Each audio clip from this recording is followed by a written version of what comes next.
Connecticut cuts residential electricity rates 14% starting May 1st. 14% residential electricity rate decrease, effective May 1st, 2026.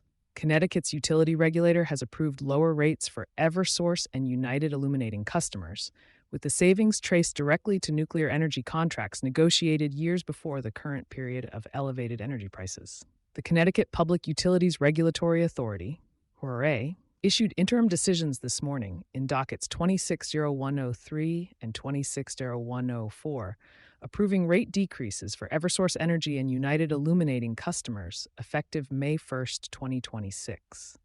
For Eversource residential customers, the reduction amounts to 4.3 cents per kilowatt hour, or roughly $30 per month on an average bill. United Illuminating residential customers will see rates fall by 4.9 cents per kilowatt hour, or approximately $34 per month. The rate adjustments cover 6 RAM components, including the Systems Benefit Charge, Transmission Adjustment Clause, and Competitive Transition Assessment, and will remain in effect through at least September, at which point PURA will conduct a detailed prudence review and may adjust rates further starting September 1st. How Connecticut nuclear energy contracts with Millstone and Seabrook drove the rate reduction. The central driver of the reduction is a decline in the public benefits charge, which will now appear as a credit on ratepayer bills rather than an additional charge. That shift is directly tied to the performance of fixed-price contracts Connecticut negotiated with the Millstone and Seabrook nuclear power plants. Those contracts, secured in 2019, lock in energy prices and insulate the state from fossil fuel price volatility. With natural gas prices elevated this winter following severe weather and ongoing geopolitical instability, the contracts have generated significant savings, more than $250 million for Connecticut ratepayers in 2025 and more than $200 million so far in 2026, according to the governor's office. Deep Commissioner Katie Dykes noted at a press briefing this morning that Connecticut's approach to nuclear power demonstrates how long-term fixed-price energy commitments can insulate ratepayers from the kind of price spikes that accompany geopolitical events and extreme weather. The governor's decision to maintain a diversified portfolio of energy sources is paying off, Dykes said.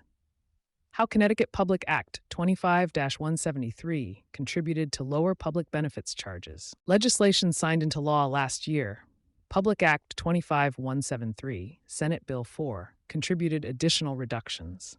The act authorized $155 million in bonding to cover pandemic-era hardship and arrearage costs for both utilities, removing those elevated pandemic-period expenses from the public benefits charge. An additional $145 million in bonding is authorized for 2026-2027. Separately, reforms to Connecticut's renewable portfolio standard included in the legislation are expected to reduce supply charges by approximately $50 to $60 million per year beginning this year. PURA's decision also reserved $100 million that could otherwise have further deepened the current credit, applying it instead as a down payment towards storm-related cost recovery proceedings involving Eversource. Those proceedings remain active, with the $100 million set aside to offset whatever storm costs PURA ultimately deems prudent.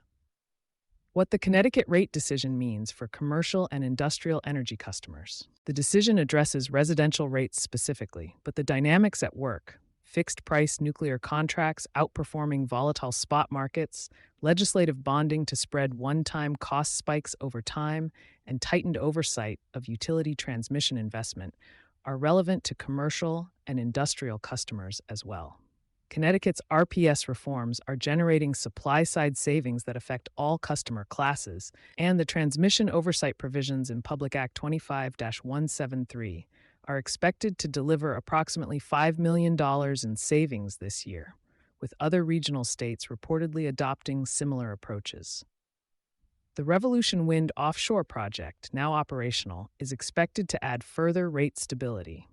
Governor Lamont noted that had offshore wind been fully operational during the severe cold of January and February, it would have meaningfully stabilized prices during the period when supply costs were running at multiples of the contracted nuclear rate. PURA will conduct its next detailed review this summer, with any further adjustments taking effect September 1st. You've been listening to Sustainability Soundbites by Environment and Energy Leader. For partnership opportunities, please reach out to our team.